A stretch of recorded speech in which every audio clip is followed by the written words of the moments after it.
नमस्कार, मैं आशीष शरण और आप देख रहे हैं अंजिप, जहां हम खोलते हैं खबरों की हर परत को विस्तार से और बेहद आसान भाषा में। दिल्ली का दिल कहे जाने वाले कनॉट प्लेस से महज कुछ दूरी पर स्थित एक जगह जंतर मंतर। जब भी देश में कोई बड़ी हलचल होती है, कोई हक की आवाज उठानी होती है या सरकार के खिलाफ मोर्चा खोलना होता है, तो पूरा देश इसी एक पते की तरफ क्यों मुड़ जाता है। आखिर जंतर मंतर में ऐसा क्या है जो इसे भारत की प्रोटेस्ट कैपिटल यानी धरने की राजधानी बनाता है।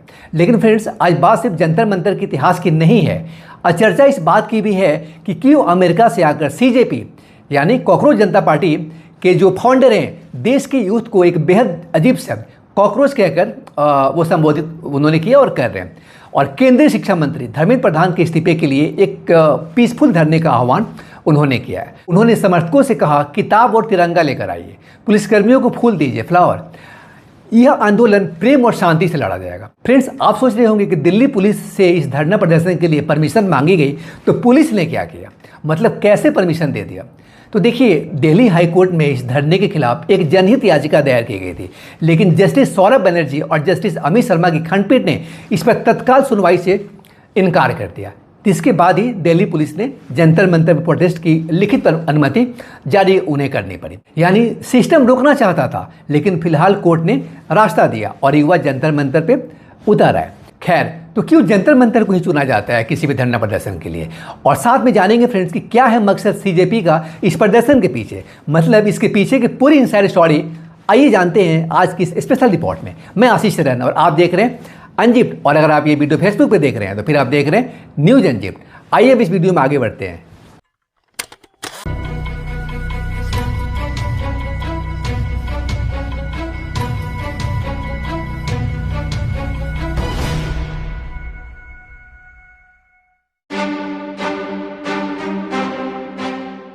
सबसे पहले समझते हैं कि जंतर मंतर ही देश के आंदोलनों का सबसे बड़ा गवाह क्यों बना।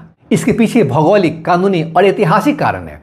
सत्ता के सबसे करीब देखिए, जंतर मंतर संसद भवन, राष्ट्रपति भवन और प्रधानमंत्री कार्यालय यानी पीएमओ से महज कुछ किलोमीटर की दूरी पे है। यहाँ से उठी आवाज सीधे सत्ता के गलियारों तक पहुंचती है, ऐसा माना जाता है। सुप्रीम कोर्ट का ऐतिहासिक फैसला देखिए, साल 1993 तक देश का सबसे बड़ा धरना स्थल जो था वो बोट क्लब यानी इंडिया गेट के पास का जो प्लेस था, जो स्थान था, हुआ करता था। लेकिन 1993 में सुरक्षा कारणों से वहां पाबंदी लगा दी गई और विकल्प के तौर पे जंतर मंतर को चुना गया। बाद में एनजीटी यानी नेशनल ग्रीन ट्रिब्यूनल के कुछ प्रतिबंधों के बाद 2018 में सुप्रीम कोर्ट ने साफ किया कि लोकतंत्र में शांतिपूर्ण प्रदर्शन नागरिकों का अधिकार है और जंतर मंतर को इसके लिए सबसे मुफीद जगह माना गया। मीडिया और कनेक्टिविटी का हब देखिए, दिल्ली के केंद्र में होने के कारण यहाँ नेशनल और इंटरनेशनल मीडिया की 24 घंटे मौजूदगी रहती है। जो है जंतर मंतर पे किया गया एक छोटा सा प्रदर्शन भी देश दुनिया की हेडलाइंस बन जाता है।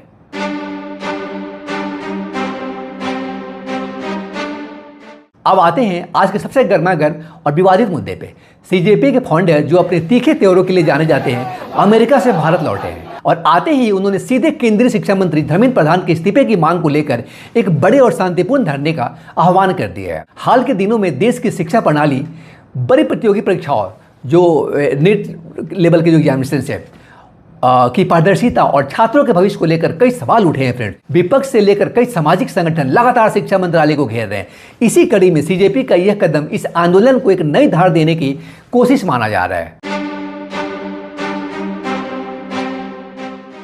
लेकिन इस पूरे आह्वान में जिस एक बात ने सबका ध्यान खींचा, वो है यूथ यानी युवाओं के लिए कॉकरोच शब्द का इस्तेमाल। पहली बार यह शब्द सुनने में बेहद अजीब या अपमानजनक लग सकता है, लेकिन अगर इसके पीछे के मेटाफर यानी प्रतीकवाद को समझे तो कहानी कुछ और है। देखिए फ्रेंड्स, जीव विज्ञानी बायोलॉजी में कॉकरोच को एक ऐसा जीव माना जाता है जो किसी भी विपरीत परिस्थिति में, इवन परमाणु हमले के बाद भी जिंदा रह सकता है। यानी वो बेहद लचीला और कभी ना हार मारने वाला होता है। संभवतः सीजेपी फाउंडर ने इस शब्द का इस्तेमाल युवाओं की उसी अदम्य शक्ति और विपरीत परिस्थितियों में भी डटे रहने की क्षमता को दर्शाने के लिए किया है, जो व्यवस्था के थपेड़ों को खाकर भी अपने हक के लिए खड़े होने का हौसला रखते हैं। हालांकि इस तरह की भाषा पर राजनीतिक गलियारों में बहस छेड़ना तय है कि क्या शांतिपूर्ण धरने के आह्वान के लिए ऐसे शब्दों का इस्तेमाल सही है।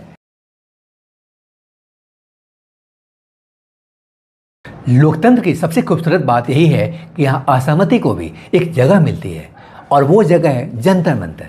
अमेरिका से आकर सीजेपी फाउंडर का केंद्रीय शिक्षा मंत्री से इस्तीफा मांगना और युवाओं को इस शांतिपूर्ण मार्च के लिए एकजुट करना यह दिखाता है कि देश की शिक्षा और युवाओं के भविष्य का मुद्दा इस वक्त कितना संवेदनशील बन चुका है। फ्रेंड्स, अब देखना यह होगा कि जंतर मंतर से उठने वाली यह शांतिपूर्ण आवाज़ सरकार के कानों तक किस रूप में पहुंचती है और युवाओं का यह कॉकरोच जैसा कभी ना हार मारने वाला जज्बा देश की शिक्षा व्यवस्था में क्या बदलाव लेकर आता है। लेकिन जंतर मंतर पर जो हुआ वो सिर्फ एक धरना नहीं था, वो एक पीढ़ी का ऐलान था फ्रेंड्स कि हम थके नहीं हैं, कि हम बिके नहीं हैं, कि हम कॉकरोच हैं। और कॉकरोच दुनिया की सबसे बड़ी तबाही के बाद भी जिंदा रहते हैं। सवाल यह है, क्या सरकार सुन रही है? फ्रेंड्स, इस पूरे मुद्दे पे और युवाओं के लिए इस्तेमाल किए गए इस शब्द पे आपकी क्या राय है? कमेंट में बताइए।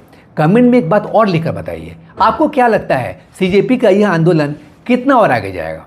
फ्रेंड्स, यह वीडियो अगर आपको जरूरी लगे, मतलब अच्छी लगी, तो लाइक करिए, शेयर करिए, हमारे इस चैनल को सब्सक्राइब भी करिए, क्योंकि ऐसी खबरें जो अंजिप होनी चाहिए हम यहाँ तक लाते रहेंगे। मैं आशीष तरन और आप देख रहे थे अंजिप। और अगर आप ये वीडियो फेसबुक पर देख रहे थे तो फिर आप देख रहे थे न्यूज अंजिप। मिलते फिर अगले वीडियो में किसी और स्टोरी को बेहद आसान भाषा में और विस्तार से अंजिप करते हुए। Till then, stay connected, stay inform. Thank you.